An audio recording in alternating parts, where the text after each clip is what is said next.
Hello everyone. आज हम करेंगे कंजक्शंस के ऊपर एक्सरसाइज। और ये जो मैं करा रही हूँ मैं आपको according to the rules, grammar के रूल्स के अकॉर्डिंग जो है वो हम फिल कर रहे हैं। ओके, तो पहला सेंटेंस लेते हैं। It never rains dash it pours. तो हम बोलते हैं it never rains but it pours. कि ये नहीं कहा जाता कि रेन्स, क्या कहा जाता है, पोर्स। ठीक है। सेकेंड देखो, you must come in at once dash you are called. When you are called, तुम्हें तभी आना चाहिए एट वंस जब तुम्हें बुलाया जाए। आई शैल बी पेंड, मुझे दुख होगा, dash you do that again if you do that again. अगर, इफ़ का क्या मतलब होगा यहाँ पे, if you do that again. Ravi is as tall as his brother. जब कंपैरिजन करती है तो हम क्या बोलते हैं, एज टॉल इसमें लगा है, एज टॉल एज बोलते हैं। Okay, wait here dash I return. Wait here until I return, जब तक। अंटिल का मतलब जब तक। Bread dash butter is wholesome food. Bread and butter. He was sorry dash he had done it. He was sorry, मतलब sorry feel कर रहा था, किस लिए, क्योंकि उसने ये काम किया है। That he had done it, कि उसने ये काम किया है। Catch me if you can. 9 देखो, आई एम सर्टन, मेरे को पक्का विश्वास है, dash he has broken the glass, कि उसने ग्लास तोड़ा है। जब वो सर्टन है तो हम क्या बोलेंगे, that. I am certain that he has broken the glass. अब देखो सर्टन है तब वेदर, तभी तो नहीं लगाएंगे ना। वेदर किस लिए होता है, चॉइस के लिए होता है, कि ये करा है या नहीं करा है। 10 देखो, I have not seen him dash he left for England. इसमें बताना चाह मैं चाहूँगी कि फॉर और सिंस कैसे लगाओगे आप। जब हैव या हैज़ या हैड होता है, परफेक्ट टेंस होता है, तो उसमें हमेशा आपका क्या लगेगा, सिंस लगेगा। ठीक है, तो हैव हैज़ या हैड को देखते ही पहचान जाओ कि आपने क्या लगाना है, सिंस का यूज़ करना है। ओके, नेक्स्ट देखो 11, dash he got pass marks he was promoted. अब देखो कह रहे हैं कि उसको पास मार्क्स मिल गए। जब पास मार्क्स किसी को मिल जाते हैं तो ही इज़ ऑलरेडी पास, मगर वो कह रहे हैं ही वॉज प्रमोटेड, वो प्रमोट किया गया। प्रमोट किया गया का मतलब हुआ कि उसको पास क्या करा, मगर जैसे ग्रेस मार्क्स देके उसको क्या करा गया, प्रमोट किया गया। तो ऑल्दो बोलेंगे यहाँ पे कि although he got pass marks, उसको पास मार्क्स तो मिले थे, मगर फिर भी क्या करा गया, उसको प्रमोट किया गया। 12 देखो, आइदर यू आर मिस्टेकन और आई एम। नेक्स्ट देखो 13, he had scarcely seen me dash he ran away. When, scarcely, hardly, इन सबके के बाद क्या लगाओगे, वेन लगता है। ठीक है, वेन और हार्डली के बाद देन, ऐसे वेन लगाते हैं। ठीक है। 14 देखो, ही did not come dash you did not invite him. अब देखो क्वेश्चन मार्क है, तो क्वेश्चन मार्क का अंदर उसे वो पूछ रहा है, ही डिड नॉट कम, वो आया नहीं, वो नहीं आया। और का ना यहाँ पे चॉइस होगी क्या, या तुमने उसको बुलाया ही नहीं, तो क्वेश्चन कर रहा है ना, इसे क्या लगाएंगे यहाँ पे हम, और you did not invite him, कि या तुमने उसको बुलाया ही नहीं। ठीक है ना। एज लगाते तो एज किसके लिए आता है, रीज़न के लिए आता है, कि आप आंसर बता रहे हैं एज कि ये बात हुई और ऐसा हो गया। ओके। 15 देखो, स्पीक द ट्रुथ, सच बोलो, डैश फियर नन, और किसी से मत डरो, and fear none. Next, he succeeded dash he had worked hard. वो क्यों सफल हो गया, क्योंकि उसने क्या किया था, for he had worked hard, क्योंकि उसने वर्क हार्ड किया था। ठीक है ना। नेक्स्ट देखो, आई आस्क्ड हिम, मैंने उससे पूछा, dash he would return the next day. If का मतलब होता है अगर वो कल क्या वापस आएगा। I asked him if he would return the next day. आगे 18, I have never seen my grandfather, मैंने अपने ग्रैंडफादर को कभी नहीं देखा।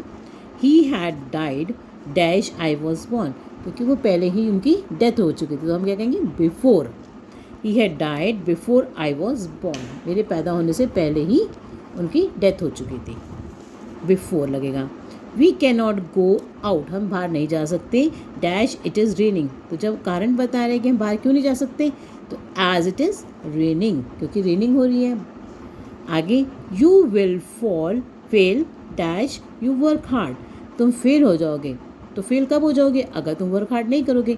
तो आप क्या कहोगे? अनलेस यू वर्क हार्ड, अगर तुम वर्क हार्ड नहीं करोगे तो क्या हो जाओगे? फेल हो जाओगे। You will fail unless you work hard. Next देखो, you will fail dash if you do not work hard. देखो कंडीशन आ गई ना, तो हम क्या लगाएंगे?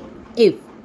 ठीक है, डिफरेंस पता चला आपको कि यू विल फेल, तुम फेल हो जाओगे अगर तुम क्या नहीं करोगे? You do not work hard, अगर तुम काम मेहनत नहीं करोगे। If you do not work hard, ठीक है ना। आगे ना बात समझ कि दोनों का यूज़ कैसे हुआ है, इफ़ और अनलेस का। नेक्स्ट देखो, I took him home dash gave him some food, मैं उसको घर ले गया और मैंने उसको क्या दिया? थोड़ा खाना दिया। And gave him some food. Although he is poor, although के साथ क्या लगता है हमेशा? Yet. Although yet he is honest, वो गरीब है येट वो क्या है? ईमानदार है। नेक्स्ट देखो, he wanted to buy some food dash he had no money, देखो कुछ खरीदना चाहता था मगर उसका उल्टा है, वो कुछ जब खरीदना चाहता था मगर, बट का मतलब क्या होता है? मगर, but he had no money, but he had, but लगेगा ना क्योंकि उसके पास वो उसका ऑपोजिट हो गया, पैसे नहीं है मगर खाना खरीदना चाहता था, तो क्या यहाँ पे आएगा? बट। आगे देखो next, he did not do dash as he was asked, उसने ऐसा वैसा नहीं किया जैसे उसको कहा गया, तो as he was asked. He tried so hard dash he pulled his calf muscles, उसने इतनी मतलब इतना ट्राई किया, हार्ड किया कि जिससे कि उसकी जो काफ मसल्स हैं वो क्या हो गई? खिंच गई, पुल्ड हो गई। ठीक है ना। और अगर आपको प्लीज़ मेरी वीडियो पसंद आ रही है, आपको समझ में आ रहा है, तो प्लीज़ लाइक कीजिए, शेयर कीजिए। Thank you. नेक्स्ट देखो, he can dash speak dash here, he can neither speak nor here, क्योंकि नाइदर इसलिए लगेगा यहाँ पर जब हम नेगेटिव में जाते हैं कि जैसे कि वो ना ही क्या कर सकता है? बोल सकता है, और ना ही सुन सकता है। तो जब नेगेटिव बात आती है तो आप क्या लगाओगे? नाइदर और नॉर का यूज़ करोगे। नेगेटिव के लिए नाइदर नॉर का यूज़ किया जाता है। और आइदर और लगते हैं पॉजिटिव सेंटेंसेस में कि तुम ये भी ले सकते हो, you can take either this और दैट। तब जब पॉजिटिव सेंटेंस होते हैं, हाँ वाले होते हैं, उसमें आइदर और लगता है, और ना वाले सेंटेंसेस में नाइदर नॉर।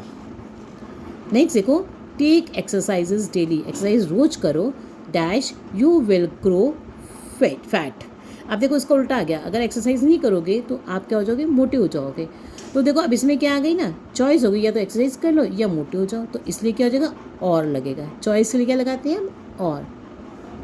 नेक्स्ट देखो, we had reached our destination, हम अपनी जगह मंजिल पर पहुंच गए हैं डैश इट बिकेम डार्क, अंधेरा होने से पहले, बिफोर इट बिकेम डार्क, अंधेरा होने से पहले ही। Although the light was beginning to fail, क्योंकि रोशनी खत्म होती जा रही थी, जब रोशनी खत्म होती जा रही तो इसका मतलब हुआ कि वो क्या है? अंधेरा होने से पहले ही पहुंच गए, मगर रोशनी फिर भी क्या हो रही थी? खत्म होती जा रही थी, तो before. I do not know dash he has disappeared, I do not know where he has disappeared, कि मुझे नहीं पता वो कहाँ खो गया। 10 देखो, I will do dash you से, आई विल डू जैसे तुम मुझे कहोगे, तो एज यू से। I asked him dash he would go with me और नॉट, तो अब देखो चॉइस आ गई। I asked him weather he would go with me और नॉट। 12 देखो, 3 years हैव पास, 3 साल हो चुके हैं। अब हैव आ गया, इसे आप क्या लगाओगे? Since his mother died. ठीक है। Death comes to dash the poor dash, death comes to both, दोनों को आती है डेथ, तो the poor and the rich. We will be ruined, हम ख़त्म हो जाएंगे, नष्ट हो जाएंगे, unless someone helps us, जब तक कि हमारी कोई हेल्प नहीं करता। अगर हमारी कोई हेल्प नहीं करता तो हम क्या हो जाएंगे? ruined हो जाएंगे, डिस्ट्रॉय हो जाएंगे। he dash his sister has gone to the fair, तो आप इसमें क्या लगाओगे? he as well as his sister, क्योंकि एज वेल एज क्यों लगाओगे आप इसमें? देखो जहाँ पे क्या आ रहा है? हैज़ का मतलब वो एक सिंगुलर है। सिंगुलर जब एज वेल एज का यूज़ करते हैं तो आपका जो ये वर्ब होता है ये क्या होता है? हमारा सिंगुलर होता है। तो इस वर्ब से पहचानो कि आपको क्या लगाना है, इसलिए एज वेल एज। ठीक है। नेक्स्ट देखो, बी रेगुलर, या तो रेगुलर रहो dash you will lose your job. अब देखो दूसरे में क्या आ गई ना, कंडीशन आ गई कि या तो तुम्हारा जॉब चला जाएगा या रेगुलर रहो। तो आप दोनों में से जब चॉइस आ गई तो क्या लगोगे, और बी रेगुलर, या तो रेगुलर रहो और नहीं तो क्या हो जाएगा, आपका जॉब चला जाएगा और you will lose job. Next देखो, लिव वेल, अच्छी तरह रहो, dash you may die well so that, क्या बोलते हैं, सो दैट, जिससे कि, सो दैट का मतलब जिससे कि you may die well. Okay, अब ये मेरे इसके कंजक्शंस ख़त्म होते हैं। So please subscribe to my channel. Thank you for watching it.